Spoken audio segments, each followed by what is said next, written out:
Halloween travel galore, Sleepy Hollow, New Haven pizza, how to stay cool on airplanes, and fighting jet lag on my part. All of that coming up right now on MTM Travel. Dave's gonna hate me after this.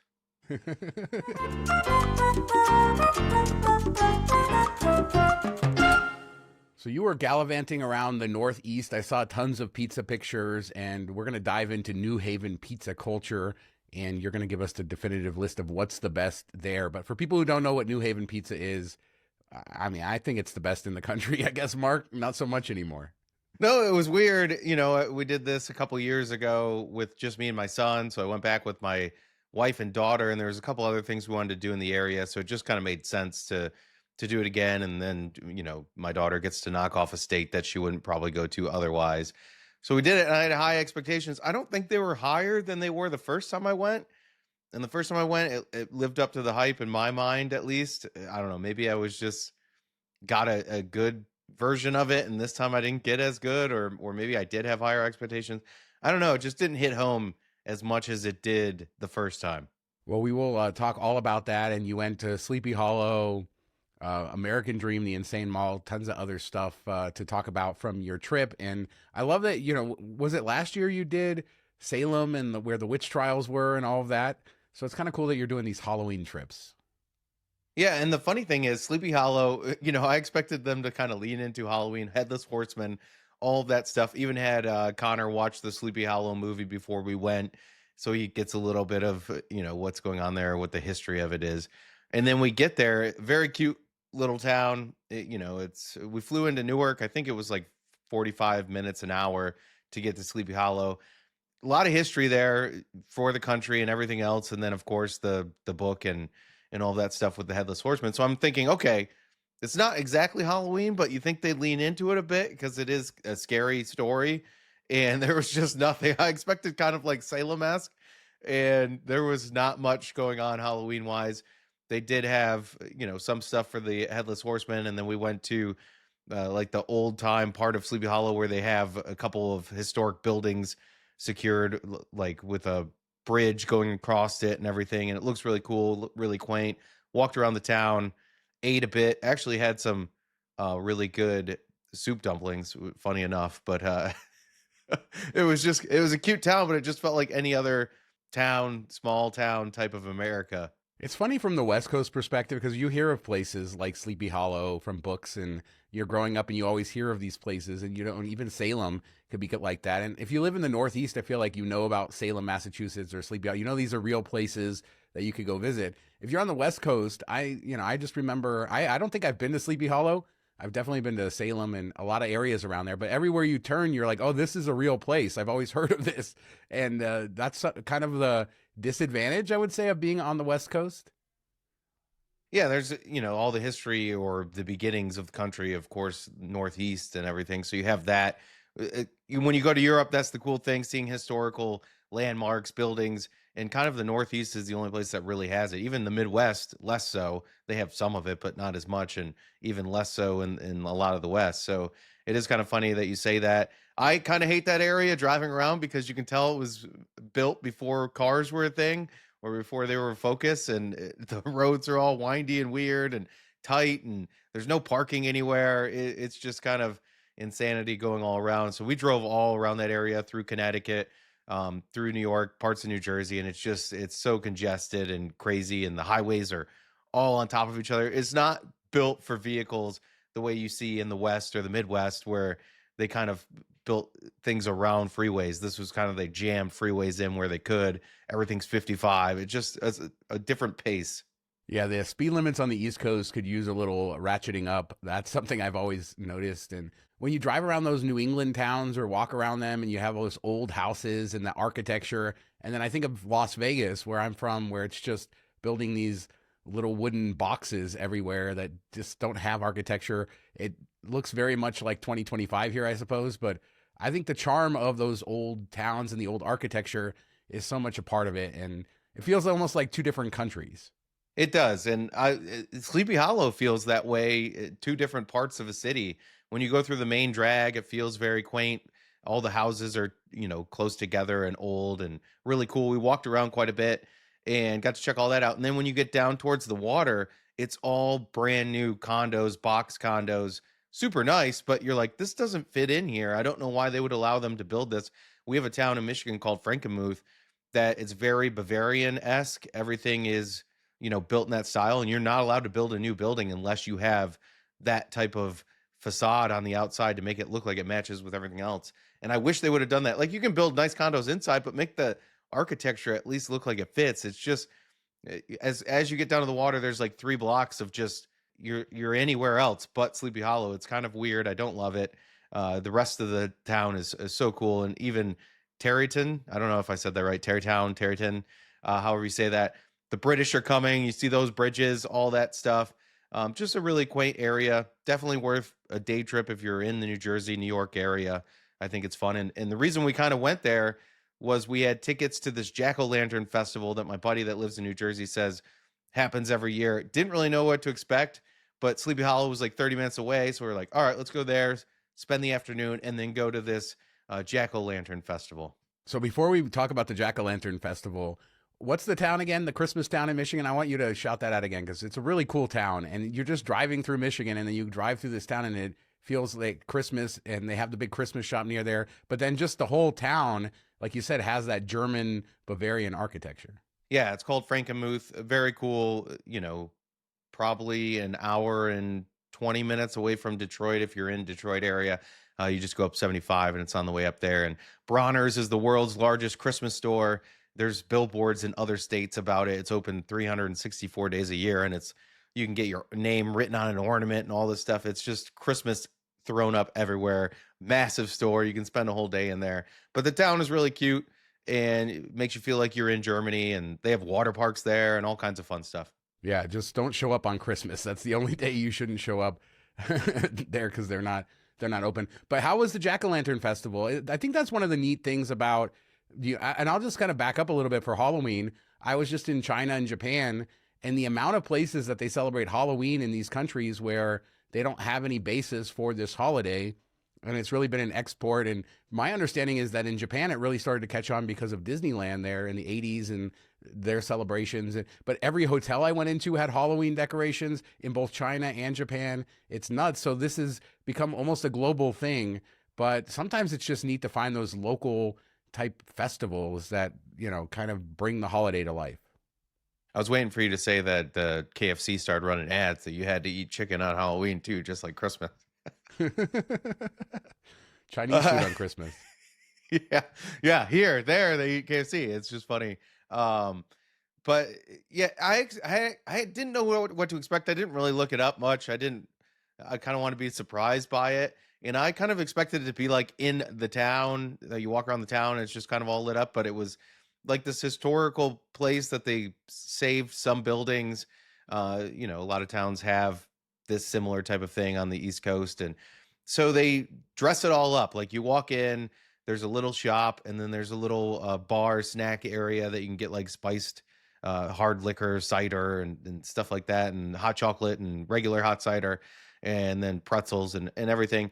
And then you have a time ticket. You go in, and it's this path, and they kind of light it up with different jack-o'-lanterns, other types of things. It's kind of like a Christmas lights thing where you walk through, but it's all Halloween based and all cut out of pumpkins or fake pumpkins, real pumpkins, all kinds of stuff, and just decorated that way.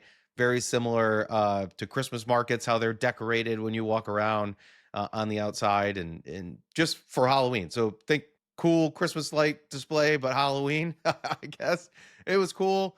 I don't know. I think it was $150 for the four of us. Definitely not worth it at the ages of the kids. If they were 10 or less, I think they would have really liked it. They both thought it was cool, but it was, you walk around for 45 minutes and then you're done and you're like, oh, okay. And I don't know that was worth, carving out a half a day for on this trip, but I'm glad we did it. And if you have kids that are a little bit younger, I think it's worth it if you're in the area. We're always talking about our culture in 2025 and how experiential everything is. And, the Christmas things became crazy, I want to say, over the last 15, 20 years. There was always Christmas lights, but it seems like there's many more Christmas events. And it feels like those same business owners just want to expand it into Halloween. So now you're seeing a lot more of these Halloween things. Like we have the forest here the Opportunity Village Forest that was always beautiful in Christmas time, and now they have the Haunted Forest for Halloween, and it just has expanded. But I think for our kids, it's good because when I was a kid, you just had a trick or treat, and then they started to put in some of the haunts, but there wasn't nearly the level of, I don't know, Halloween holiday fun. Yeah, definitely not besides the haunted houses and stuff, and it's kind of expanded out from there. And my kids were all, "Oh, I wish people were jumping out at you and scaring you." So it's more like haunted thing, and maybe they do that a couple times. I think that would be unique. But they had some really nice displays, some really cool stuff, which I'm sure you'll be throwing video up on the YouTube channel, showing off some of those things. They built like a bridge that kind of reminds you of like the Beetlejuice Bridge, but it's the Sleepy Hollow Bridge. And they had a merry-go-round, not a merry-go-round, a Ferris wheel, all lit up. They had this like octopus looking thing, sea monster made out of jack-o'-lanterns. So they did a really good job with it. It's just we were kind of past that point in our kids' lives for them to be really like in awe inspired by it. So we missed the boat there, but if they're younger, I think they would really enjoy it.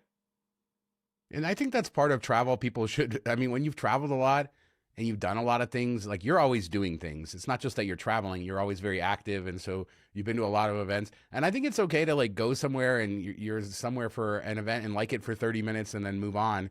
It's hard to sometimes emotionally deal with that, especially if you've planned it. And, but it's true. We just sometimes we go places and we're like, that was nice. I'm ready to go. And, sometimes for me, I know I struggle with like the expectations versus reality and just letting myself off the hook. Yeah, and I think that this whole trip was like failed expectations on my part, and everybody else seemed to have a good time. But when you plan it and you kind of have like, okay, the jack o' lantern thing is going to be really cool, the pizza is going to be great, and all this stuff, and then it all doesn't quite make it there.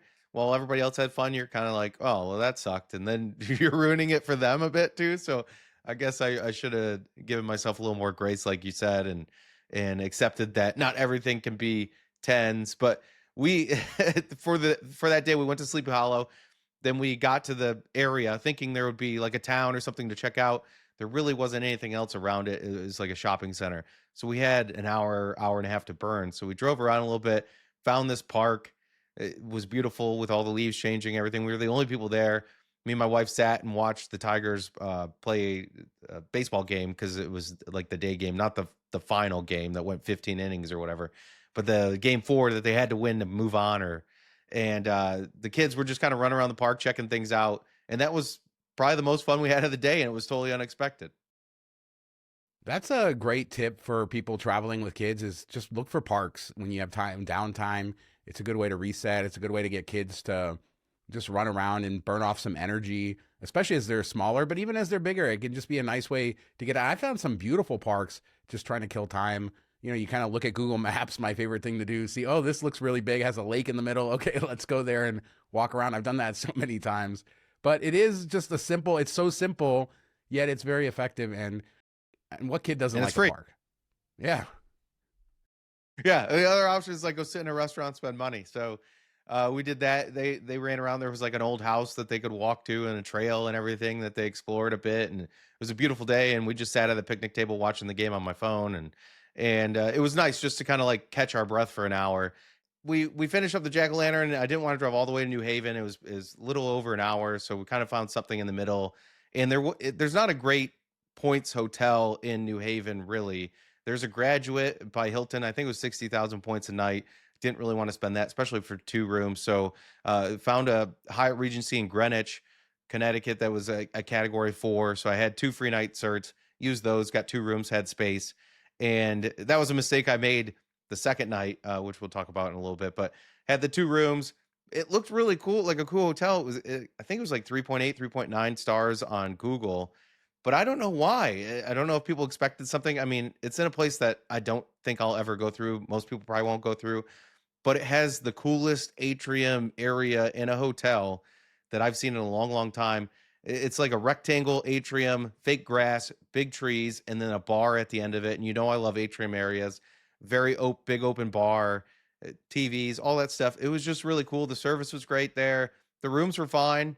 And then the most unique thing I saw is they had their own movie theater in the hotel, which I don't think I've ever seen before. And it wasn't like an AMC movie theater. It was just like one screening room that you would see in a mansion basement with like 30 recliners that you buy a ticket to, and it's new movies like the Leonardo DiCaprio, what is it, like Fight Another Day or Fight Every Day or whatever that one is that he's in right now was playing. The next night was the new Tron movie. Tickets were like $20, so not cheap, but you can go to the bar, get whatever drinks you want, food you want, you bring it in, these huge recliners. It was kind of a unique idea that I don't know if a lot of people take advantage of it, but I've never seen that before. Yeah, that's interesting, especially with the new run movies that they're not just like showing 40-year-old kids movies or something like that. It's always nice to have that sort of stuff. But let's talk pizza beyond the hotel. I mean, are you ready to talk pizza? Ready to Yeah. trigger all the pizza lovers out there? Yeah, I just wanted to point out that if you're in the area, I think it's a kind of a cool hotel. I think it's more of a conference center type of place.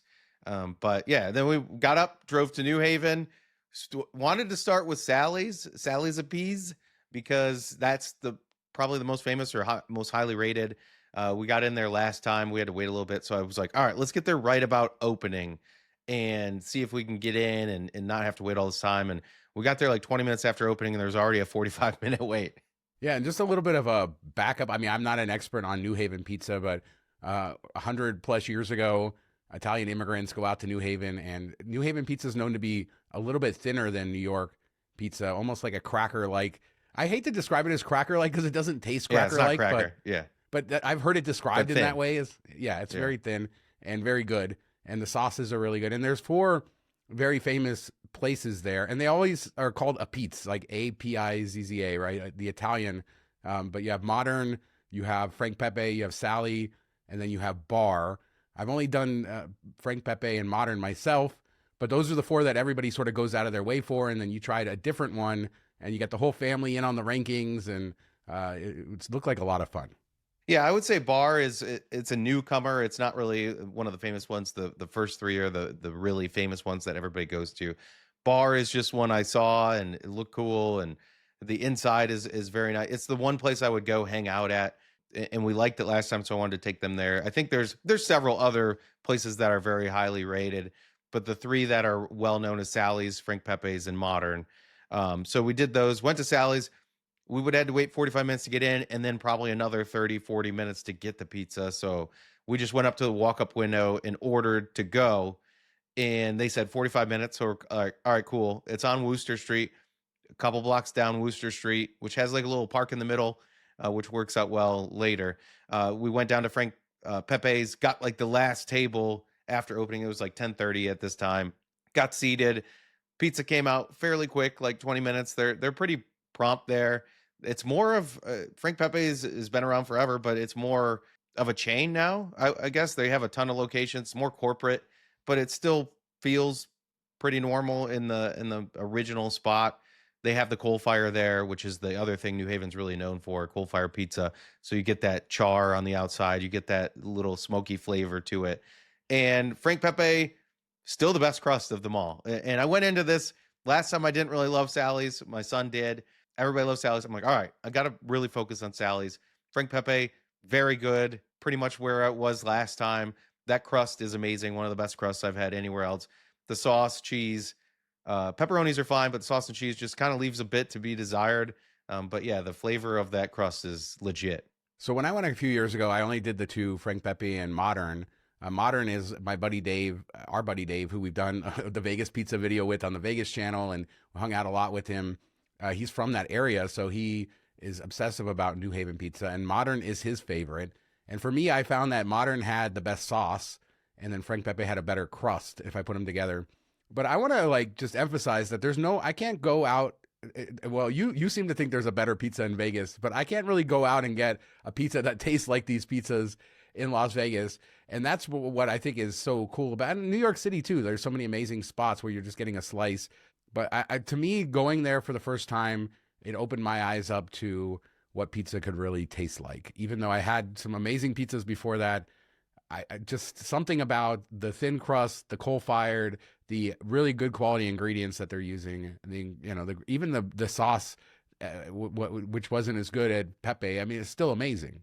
Yeah, Pepe is really good. It's solid, and it was our top overall from the family. So what I did is have everybody rank from first to fifth from the ones we went to. gave 5 points for first and worked its way down to 1 point for fifth. And Frank Pepe was, first for one, second for two, and third for one other. So it was always like top tier compared for everybody. So it's a very solid base point, starting point. So we finished up the pizza right about the same time that we're supposed to pick up from Sally's. So we walked back down there, grabbed Sally's, went to the park, and I was excited to try this. And we all took the first bite, and we all looked at each other like, "Oh, that's not good." Man, that's not that's rough. When that Like happens, like my son, my, it was my son's favorite last time. So I think he's still rated it first, but I think it's based off of nostalgia. I don't think he like loved it, but maybe he does. His flavor, is a little bit different than us. It is the profile he likes a little bit more bland. But yeah, it was really burnt and crispy last time we got it, but we sat inside. This was takeout. It wasn't as crispy. So maybe that's the difference, inside versus takeout. Maybe they're just so well known that they're pushing them out quicker now and they're doing more and it's just lost a little bit of the quality. I don't know, but the sauce was just tomato paste. It was as bland as it could be. yeah, that's no good. As we talked about a lot with pizza, sauce is so important and it's often overlooked. And I had a similar, experience when I went to New Haven last time.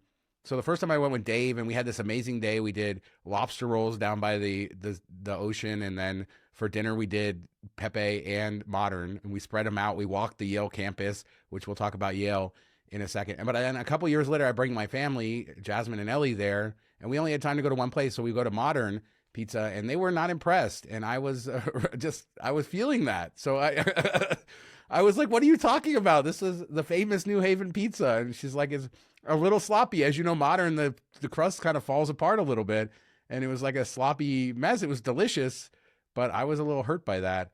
So I don't know what the moral of the story is. Don't bring your family. But you guys did like, you guys did an in-depth sort of ranking here. I was very impressed by that. Yeah, and my daughter even took notes, which I sent to you and Dave, which was kind of hilarious what she came up with. And she's got a good sense of humor, and so that was fun to see. My wife was even taking notes and stuff. Me and my son didn't, because we had done all of them except for Roosevelt of Peas, which is like 30 minutes outside of New Haven, and that was out towards where we were staying at the Hyatt House.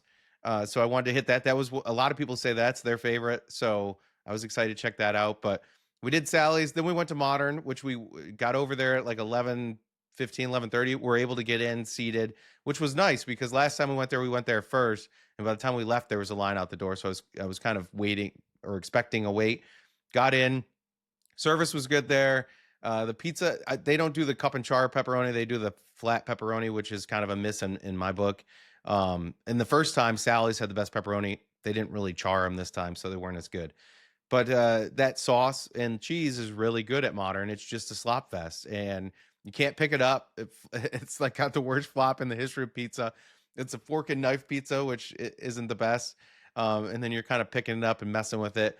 If they could figure out a way to do the Frank Pepe crust with that sauce, maybe they should just come to an agreement, because Sally's crust had no flavor.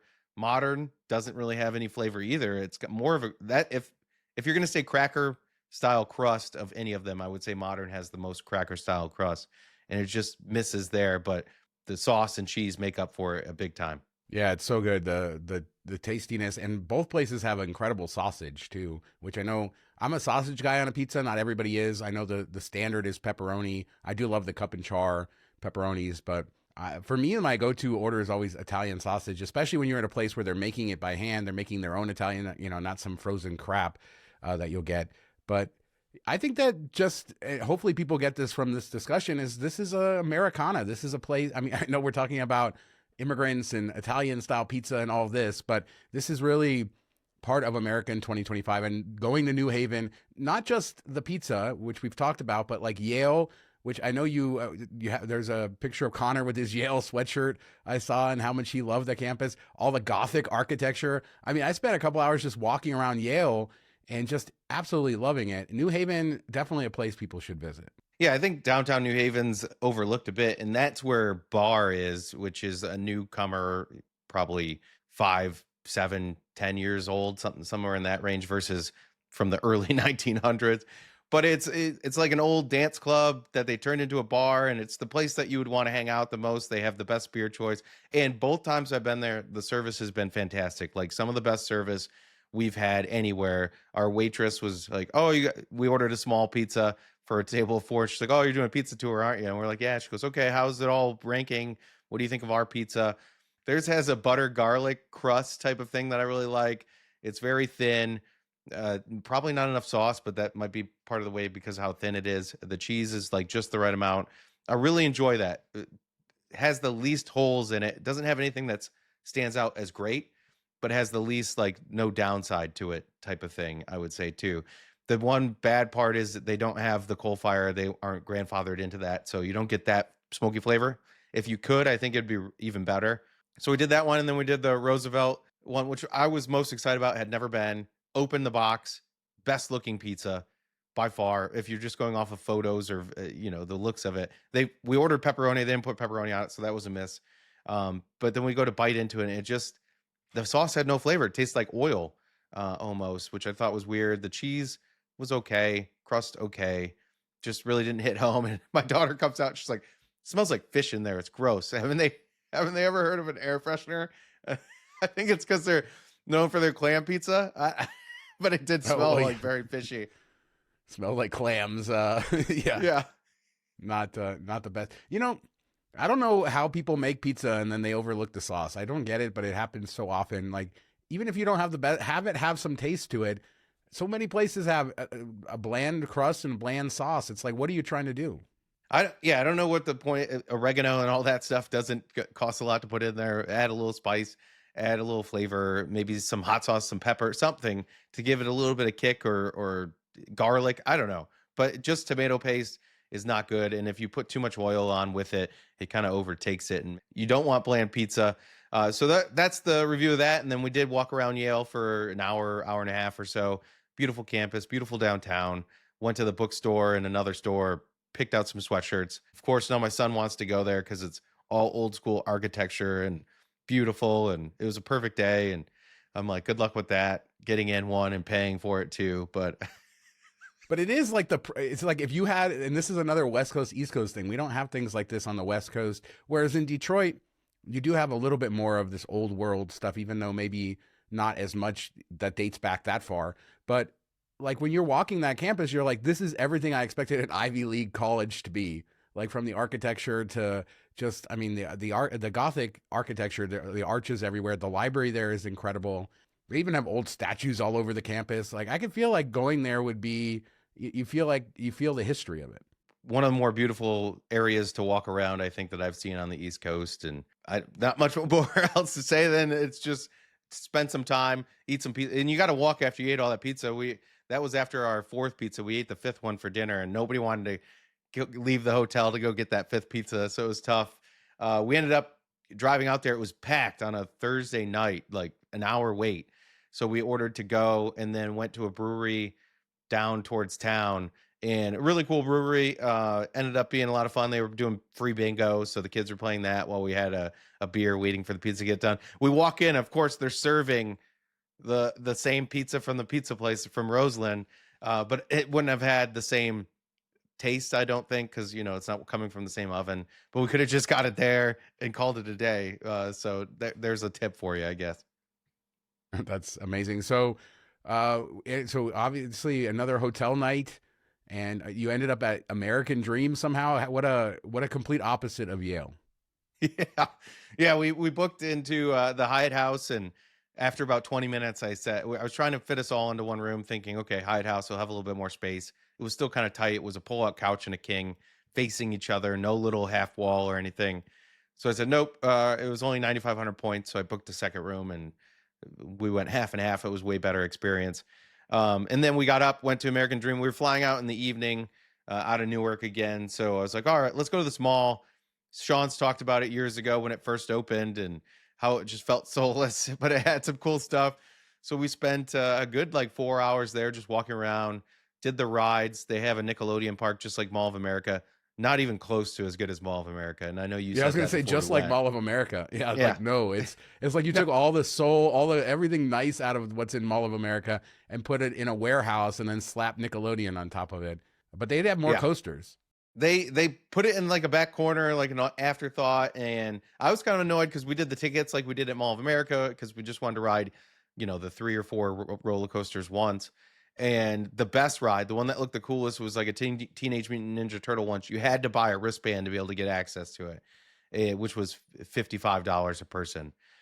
So I was kind of annoyed by that we couldn't use tickets for it. I thought that was kind of cheap and crappy on their part, but they had a little bit of fun there. Now, I will say the one thing I wish I knew about was the water park.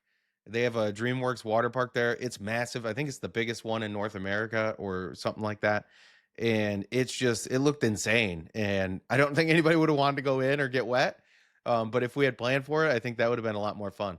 Yeah, the water park there does look incredible, and the theming that they did in it, like we talked about the crappy Nickelodeon theme park, but I feel like they did a good job on the theming on the water park, at least from what I could see from the outside. So when I visited the beginning of 2020, January of 2020, the theme park was open, the water park wasn't open yet, but it was done. And then they had ice skating rink, but none of the shops were open yet. And so there was nowhere to shop. It was just white walls everywhere. Has some of the soul come into this mall now that they're shopping and it's more a proper mall? No, it feels like Fountain Blue in Vegas. It's like whitewash everywhere. It's got some of the coolest things you could have in a mall. Indoor ski hill, which I think the only other place that I know of is in Dubai, like that. And you go through this store that's selling all the stuff to go skiing: hats, gloves, jackets, snowboards, all those things. So that's kind of unique. You can just sit there and watch that. And if you go to Yard House, I think they have some windows that overlook that, so you could have dinner and watch people come down the hill, which is kind of cool. And then they had a big putt-putt course. They had the indoor ice skating rink, of course, the water park, the Nickelodeon park, and I think there was one other. They had like a flower area that was kind of like Bellagio, and it's just like all these little circles with 3 stories. You go from one pier or whatever you want to call it, one cylinder to the next, and they have stores on each level, and it just feels kind of like any other mall. It has all the same stores you'd see in any other mall. Nothing special about that. It's all the one-off type things, all these extra activities that really make it kind of cool. They did have a Toys R Us, which I thought was interesting. And they had a Toys R Us like food section that you could get pizza rolls and ice cream and stuff. So that was kind of fun to see. They had a Pop Smart, which had Labubus in it. So my daughter got one of those for her birthday. She was very excited about that because we haven't been able to find them anywhere by us, but they had a whole bunch there. So there's a tip if you're looking for those.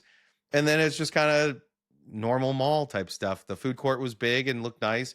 We went into this third floor area that has all the sit down restaurants and had some Chinese food, and it was really good. And we headed to the airport 3 hours early and went to sat at the Delta Lounge because I had to get some work done and I had some passes, and I was happy to just finally relax. I never go to lounges early, but this was like the perfect recipe after this weekend. Is that a newer lounge at the new terminal over in Newark? Yeah, it's really nice. It's smaller, but it's the brand new Delta Lounge, and it was beautiful. The food was pretty good. Lots of different type of seating and all that stuff. They got rid of. We're sitting there for 3 hours, so I'm like, oh, let's get some expensive champagne with my Sky Miles, but they don't do Dom anymore for what was it, like 13,000 Sky Miles. So I was like, oh, let's get a bottle of Dom and just sit here. But I guess that stopped a couple years ago. Too many people. Wherever there's a deal, somebody will figure it out, and then some bean counter will eventually eliminate it, take all the fun out of it. Yeah, American Dream. I mean, I think the greatest comparison would be Mall of America in the U.S., and they're both like these mega malls that are bigger than you can imagine. I just think Mall of America is a much nicer mall, and it's just warmer, and the way that the park sits in the middle and lets all the light in, and it's, they're both huge and almost unmanageable, but I don't know. Mall of America to me has always been special, and it'll remain special. And like, I don't know, the American Dream never felt like it had a soul to me. And I'll say, after walking around American Dream for like an hour, you kind of get the layout. It doesn't feel as big as you think it is when you drive up. And that was kind of surprising, where Mall of America feels overwhelming. And, you don't even really want to leave that center area where the park is, because you're just like, I don't know where to go from here. So I will say that the theming is much better in Mall of America. I think it feels more of what you expect out of a mall. where they tried to go like futuristic in American Dream, and it just didn't quite hit. Very nice, but it's not quite as big, I would guess, not as big as Mall of America, but it does have some really unique stuff that's worth checking out if you're in the area, or if you have a couple hours to burn before you fly out of Newark. It's only like a 30-minute drive from there to Newark. It's kind of a perfect place to kill some time. And super easy from New York City as well. Just remember that's where the football teams play. The big stadium is there at the Meadowlands. So there's buses directly from Manhattan that'll take you directly there, like express buses. So when we went there, I think it was like 25 minutes on the bus from, I mean, something crazy easy to get there from New York City itself. So certainly worth doing that. Any other takeaways from your trip? Not really. I'm kind of over that area of the country for a while. Just driving around is very stressful there, and it's just kind of chaotic. And don't love renting cars to begin with, and it's just a more difficult place to drive. So just be prepared for that. And people are very short tempered. Maybe not quite to the level of Massachusetts, but it's up there. I found getting around Boston to be a lot easier. Getting up to Salem, there's still traffic and everything, but it just is a little bit cleaner. So I'll talk really quick just about my jet lag and that contraption that I saw. I sent you a picture of this the thing that goes around your neck. Did you see that picture where it has fans built into it? So Jasmine got me this, and every once in a while she'll go a little crazy with the Amazon returns. We have like the warehouse where all the national Amazon returns come in, and she saw this. I think they sell for like $50, but I think she got it for like $5. And it kind of looks like one of those neck pillows. It goes around your neck, and it has little fans built into it. And it has I think up to 8 hours of charge depending on the speed you run the fans. So I was excited to kind of test it out for, first off, Korean Air flying out there, temperature perfect. Korean Air knows how to do the temperature, beautiful. Coming back, Japan Airlines, I knew I was going to have a little bit of a warm plane. In fact, the temperatures were probably as nice as I've ever had on Japan Airlines, but I got to test it out really good. And it's, we've talked about getting the portable fans, the USB fans that plug in. This is right around your neck, and it does keep you cool.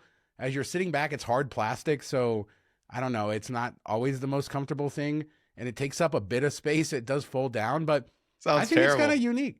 I mean, no, I will say that it was a better experience than having a fan blowing on me, like one of the USB fans. It really did keep me cool, and I guess I would recommend this. I mean, for me, as somebody who every little bit of space matters because I carry equipment with me and I'm in carry-on only and all of that. It was a little bit difficult to carry it with me, but shout out for this. And if you're somebody who's warm on planes, check out one of these things.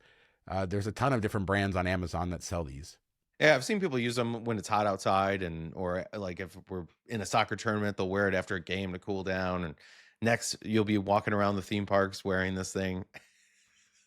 Yeah, the people in the theme parks have like the ones that, and they like little squirt bottles, and it'll mist you. So it has the little fan and the mister. I'm not that like extreme, but I mean, I think at the end of the day, I might go back to my fan just because it's a lot smaller, and I don't use it all the time on planes. I'm not somebody who's dying all of the time. It's just when it's warm, it's nice to have the thing. But I think for people who are always struggling on planes, it's pretty good. My only other takeaway from Japan Airlines, Mark, is that, man, this flight was just rough. They were making so much noise, the flight attendants, in the galley, and they didn't close the curtains to the galley. And I just couldn't sleep on the plane. And I've actually I've talked on the show over the last couple of years. It's been a hyper focus of mine to make sure I sleep on planes if I have a business class seat, even if it's a couple hours. I don't sleep very well, but really trying to manage my sleep because I pay for it big time later on. And I could not sleep because they were so loud, and they turned on the lights like 3.5 hours before we landed. That didn't make a lot of sense. It was just my least favorite Japan Airlines flight. Never been my favorite airline. Been an airline I've flown a lot just because they release award space, but the seat was fine. It wasn't their newest one. Anyway, that just messed me up for the week. I could not get back. Like, I got home, stayed up late, did that whole thing, go to sleep, wake up in the middle of the night, and then every day for the next 3 or 4 days, about 2:00 in the afternoon, I would just hit a wall and I would have to take a nap. So I'm losing this battle with jet lag again. After going to Europe, and this summer I was bragging that I didn't even suffer from jet lag. So it's nutty. Just go to Europe only. Problem solved. Asia's so or good. Fly back to Europe and spend it a couple days, then fly home. I don't know. It's funny just to say, like, I had a terrible flight on Japan Air. I would say it was the flight attendants weren't good. I think this was my 5th time in long haul business class on Japan Airlines. Humble brag there, not really. I'm truly grateful that I wasn't sitting in the back. I want to say that out loud because I don't think we do that enough in this hobby. But this was just not a good flight. It wasn't a good service. The food wasn't good. The seat is okay, as we know. I knew what I was getting into there. And so even airlines that you've liked, you've flown a lot, they can have a bad day. And even then, it's so much better than being in the back. So can all of New Haven for pizza. They can all There just you have go. a bad day. Yeah, if you really love New Haven pizza and Japan Airlines, I'm sorry to tell you, we got nothing good here for you. But if you've never tried New Haven pizza, if pizza's not your thing, go try one of those places. I think so. If we had to boil it down, and I haven't been to the 5 places you have, I've only been to 2 of them. But would you agree that probably Frank Pepe, that's the place that if you're going through there and there's one place to try? I know Dave, our friend, would say Modern, but I think I would recommend Frank Pepe. Yeah, I think Frank Pepe is the best all around. If you're in Detroit area, funny enough, there's a guy that used to work with Frank Pepe and opened up, it's called Tomatoes Appease. There's one in Farmington Hills, one in Birmingham, and that's right up there. They don't have the coal fire flavor to it, but it does have a lot of flavor in the sauce and the cheese. Beautiful pepperonis, and it's got some flop to it, so it's not the crispiest, but that's a really good, don't have to go all the way to New Haven to get it, pizza. But yeah, I agree with you. Frank Pepe is the one I'd probably send people to. Yeah, and it's just on Worcester. What is it? Worcester Street? Worcester Street. But that's like the main kind of street where it all started. So you get that little vibe down there. It's a cool little area to walk around, and that's probably where I would say go. But any of them is pretty good, I would say. Or I guess I would have before Mark told us all this terrible stuff leading into it. But yeah, sometimes things live up to expectations. Sometimes they let you down. But the fact is you're living life, and that is what people should do. That's what travel's about. Getting out there, doing the stuff, and making up your own mind. And then sometimes it's just not going to be what you expected. I just love that I went into it like hyper focused on, all right, I gotta like Sally's. Everybody likes Sally's. Let's be completely open minded about this. And my wife had the same look on her face when she'd been into it that I did. I was like, oh, this is worse than I remember. So maybe just an off there. And I'm like, all right, bar. It's not a legit old school place. I can't like this better than the rest. And I do, because the service is great. The location is great. It's downtown, right across from Louis', birthplace of the burger sandwich. If you ever want to try that, another thing you could do while you're there. It just all happened the exact same way twice. So there you go. There you go. Let us know what you guys think. Is Mark is he crazy with his rankings of New Haven pizza, Sleepy Hollow? Have you been to American Dream lately? Are you all about that mall over there? Have you used one of those crazy contraptions, the little fans around your neck? I know I got a lot of strange looks with mine, but let us know that. Jet lag, Japan Airlines, are they better than I said? All of that stuff, leave a comment. We do a show every Monday, and then we do our Vegas show on the Vegas channel Tuesdays and Fridays. Lots of great content, lots of laughs. Join us for all of it. Thanks so much for listening and watching. Talk to you next time. Have a good week, everybody.